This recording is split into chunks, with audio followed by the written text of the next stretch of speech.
రాహుల్ గాంధీ బీహార్లో ఓటర్ అధికార యాత్ర తర్వాత విదేశీ ట్రిప్కి వెళ్లడం సంచలనం రేపింది. దీనిపై సెక్యూరిటీ ఫోర్స్ అభ్యంతరం చెప్తోంది. కాంగ్రెస్ ఎంపీ రాహుల్ గాంధీ తీరుపై సిఆర్పీఎఫ్ అభ్యంతరాలు చెప్తోంది.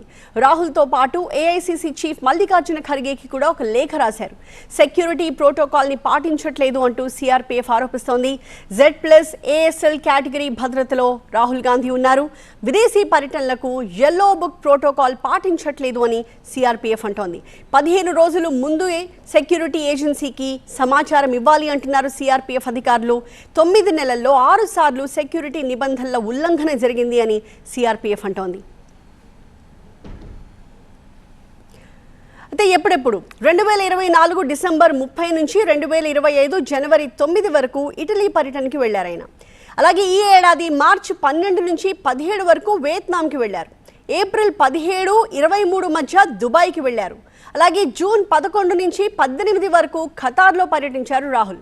ఇక జూన్ 25 నుంచి జూలై 6 మధ్య లండన్లో ఉన్నారు. సెప్టెంబర్ 4 నుంచి 8 మధ్య మలేషియాకి వెళ్లారు రాహుల్ గాంధీ.